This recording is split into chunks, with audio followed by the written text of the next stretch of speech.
Olá, Motolama na área. Quem vê toda essa conversa sobre veículos elétricos acha que o mundo da gasolina está parado. Ledo engano. Eu acredito que muita gente ainda não comprou essa ideia de um futuro elétrico, porque com certeza o presente ainda não é. Várias tecnologias que já foram usadas no passado, elétrico inclusive, estão sendo revisitadas, tentando encontrar alguma sobrevida para o motor a combustão. E algumas dessas tendências, ou pesquisas, estão tentando dar uma sobrevida ao motor dois tempos. Várias empresas estão firmes na pesquisa do motor dois tempos, visando atender às novas normas antipoluição. Aliás, falando em normas antipoluição e ecologia, outro dia recebi um post genial. Na década de 60, o medo era que em 10 anos não haverá mais petróleo. Na de 70, tínhamos certeza que a era do gelo chegaria em 10 anos. Na década de 80, a chuva ácida ia acabar com o solo. Na de 90, o terror era o buraco na camada de ozônio. Em 2000, o aquecimento global vai nos matar em 10 anos. Em 2010, a mudança climática vai acabar com a vida na Terra. Mas nada disso aconteceu. No final, só tivemos que pagar mais impostos. E o que virá a seguir? Vamos voltar ao assunto. Eu estava falando em dar uma sobrevida ao motor dois tempos. Afinal, o rendimento dele é muito maior do que o de 4 tempos. É uma explosão a cada volta do motor, enquanto no 4 tempos são uma explosão para cada 2 voltas do motor. Só por isso já vale a pena a análise. Mas ainda assim, muita gente não gosta do motor dois tempos. Porque suja meu cabelo. Me poupe, né? Mas essa tecnologia não foi relegada apenas porque suja o cabelo. As novas regulações ambientais bateram de frente com esse tipo de ciclo. Mas e se eliminar o óleo da mistura? E se colocar uma válvula na saída? E se o óleo não for poluente? São tantos e se que ficamos perdidos. Mas o fato é que muita gente está fazendo pesquisas sérias nesse tipo de motor. Hoje vamos analisar o que o futuro do motor dois tempos nos reserva e se tem alguma solução. Essa matéria foi sugerida e fundamentalmente auxiliada pelo José Donizete. Valeu, brother! Motolama começando agora! Minha moto venenosa vai passando lá na roça e as vaquinhas... Olá, sou Arlindão, piloto de rally enduro e nas horas vagas editor do Motolama. Com o desenvolvimento tecnológico, certas coisas vão caindo em desuso, como foi com o motor dois tempos. E para que você não caia em desuso, fique atualizado conferindo sua inscrição no Motolama. E já que está lá, dê o like com força e compartilhe esse vídeo com todo mundo que gosta de motor dois tempos. E aproveita e dá uma conferida na nossa lojinha. O link vai estar aqui embaixo na descrição. E eu não poderia deixar de falar do nosso parceiro, a Harley Rider. Os caras fazem tudo o que você precisa para carregar seus bagulhos nas suas longas viagens. Desde bolsas para ferramenta até alforjes que cabem de tudo. E tudo fabricado em material de altíssima qualidade. Visite o site dos caras, que eu tenho certeza que você vai encontrar alguma coisa que vai te ajudar e muito na sua viagem. O link vai estar aqui embaixo na descrição. E a última novidade da Harley Rider são as bolsas Pantanal. Elas têm capacidade para 25 litros. Obviamente que 25 litros de bagagem, não de gasolina, né? E são feitas de forma a ser intercambiável entre suas motos. Além de apoiar no banco, elas não arranham a moto porque são forradas de neoprene por baixo. Brother, o trem é bacana. E tem mais. Se quiser ganhar inteiramente grátis um desconto, clique no link que está na descrição e use o código MOTOLAMA5. Aí você terá 5% de bônus. Assim é mole. Como já contei em outros carnavais, o motor dois tempos evoluiu ao longo dos anos 50 e 60, para nos anos 70 ser usado em todo tipo de competição motociclística. Mas daí veio a tal da ecologia e eliminar os motores dois tempos. Mas como surgiram os motores dois tempos? A primeira moto com esse tipo de motor foi a britânica Scott, patenteada em 1904. Era uma bicilíndrica refrigerada a água com incríveis 3 HP. Na época, ela já tinha se mostrado superior aos 4 tempos. E elas estavam muito à frente da competição. E é aqui que começa o mimimi histórico. Eles começaram a limitar a potência das dois tempos para que as outras tivessem alguma chance.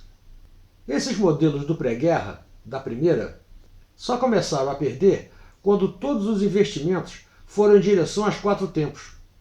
E isso foi assim até que a Suzuki conseguiu roubar o segredo da MZ lá no meio da década de 50, que inclusive eu já contei nesse episódio aqui. Vale a pena ver que a história é bem legal. E aí tudo mudou. Com essa tecnologia na mão dos japoneses, o trem se espalhou mais do que fake news. As 2 tempos começaram a dominar o cenário motociclístico. Inclusive, devido ao seu menor custo de produção, os modelos mais baratos, tipo Vespas e Lambretas, começaram a usar esse tipo de motor. Por volta de 1975, todas as categorias do Mundial, motocross, MotoGP, estavam sendo dominadas por motocicletas com motor 2 tempos. Até que lá pelo meio da década de 90, com as regulamentações visando o favorecimento das 4 tempos, tudo acabou. As 2 tempos foram para o ostracismo histórico. Mas ainda assim, é uma tecnologia simples e eficiente. Tá certo que vibra muito, faz fumaça, deixa o cabelo fedendo, mas sua eficiência é inegável. Além de ser mais leve, mais simples e mais barato, sua potência específica é muito alta, produzindo acelerações muito mais rápidas. E o cálculo dessa potência é simples, olha só. Brincadeira. Mas a potência específica, ou potência mássica, é a potência por unidade de massa do sistema do qual ela é calculada.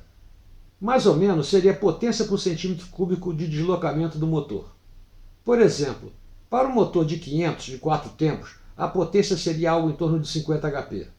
Esse mesmo motor de 2 tempos teria em torno de 70. Ou seja, a relação de capacidade cúbica por potência é bem maior no 2 tempos. Existem diversos tipos de configuração para os 2 tempos. Tem o tradicional, com janelas de transferências controlada pelo movimento do pistão. Tem o com reed valve, que é famoso pelo apelido de válvula de palheta, que impede retorno dos gases para o coletor de admissão. Tem a válvula de entrada rotativa. Ele tem uma válvula redonda que tem um furinho, e quando ele coincide deixa entrar a mistura. Existe também o de fluxo cruzado, que tem um caroço no meio da cabeça do pistão que força a mistura para cima, não deixando que ela saia direto pela descarga. E aí tem o ciclo Schnürl, que foi uma evolução do fluxo cruzado, só que aqui não tem um ressalto na cabeça do pistão. A posição das janelas obriga os gases a mudarem de sentido. Isso faz a mistura preencher melhor a câmara de combustão.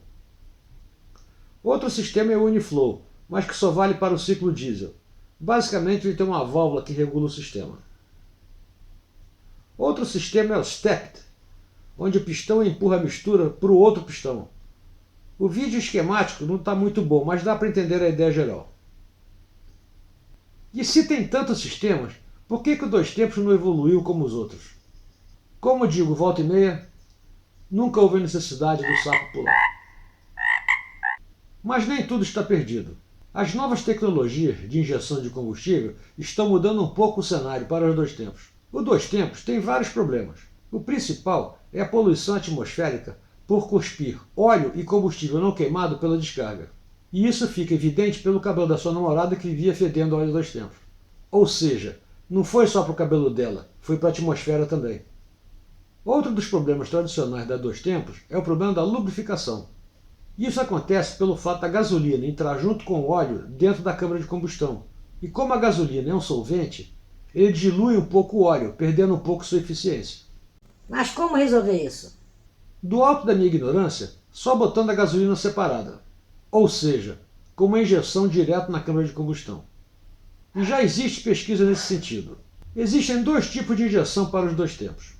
A indireta, que pode ser no coletor ou na janela de transferência, e tem a direta, que pode ser direto na cabeça do pistão. No caso da indireta, o problema da mistura da gasolina com o óleo continua existindo, afinal está jogando gasolina junto com o óleo. A única melhora aqui é que o injetor dosa melhor a gasolina. Já a injeção direta, aquela que é feita direto na cabeça do pistão, pode ser de alta ou de baixa pressão. A de baixa pressão é feita no momento que o pistão está embaixo, onde a pressão dentro da câmara é menor. E a de alta pressão é feita um pouco antes de se dar a explosão. e isso é feito direto na cabeça do pistão. O sistema de baixa pressão é mais simples, pois o injetor não precisa de ter muita pressão, uma vez que ele injeta no PNI, ponto morto inferior. Mas por outro lado, como esse é o momento que ele ainda está com a janela de descarga aberta, um pouco da mistura pode sair pela descarga, voltando ao problema inicial. O ideal é o de alta pressão, mas o problema aqui é que além do injetor ter que ter uma puta pressão, afinal ele está injetando no momento que a câmara de combustão está mais pressurizada, e se ele não atomizar a gasolina direitinho, ele pode encharcar a vela e a queima será de má qualidade.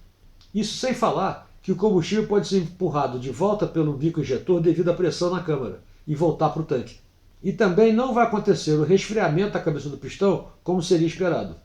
Mas então como é que faz? O que está faltando para desenvolver esse tipo de bico injetor? Para começar, esse tipo de bico injetor teria que ser cheio de sacanagem. Afinal, a pressão que ele teria que vencer para jogar a mistura dentro da câmara teria que ser altíssima, muito maior do que os injetores que existem no mercado. E levando em conta que a grande vantagem do motor 2 tempos é sua simplicidade e custo baixo, esse injetor não seria justificado, a não ser que ache uma fórmula para fazer um injetor barato. Mas a boa notícia é que empresas como a Mercedes e a BMW estão pesquisando seriamente esse tipo de injetor.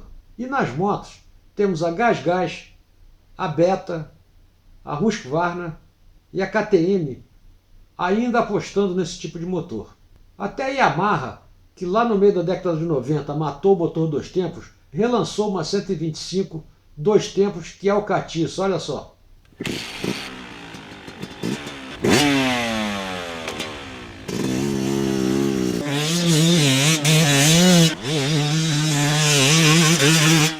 Parece o zumbido de uma abelha.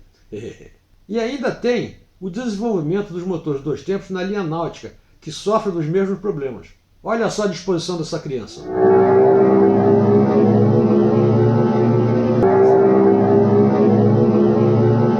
Pois é, com essas novidades que estão rolando por aí, é bem possível que o motor 2 tempos tenha um futurozinho pela frente. Basta resolver o problema da lubrificação, da vibração, da fumaça, da injeção e outras mazelas. Se os caras quiserem, eles conseguem. Só tem que valer a pena. Será que vale? Só o tempo dirá. Então vamos aguardar as novidades que vêm por aí e que o futuro nos reserva. Estamos atentos às novidades. Um abraço e até semana que vem. Fui! Minha moto venenosa vai passando.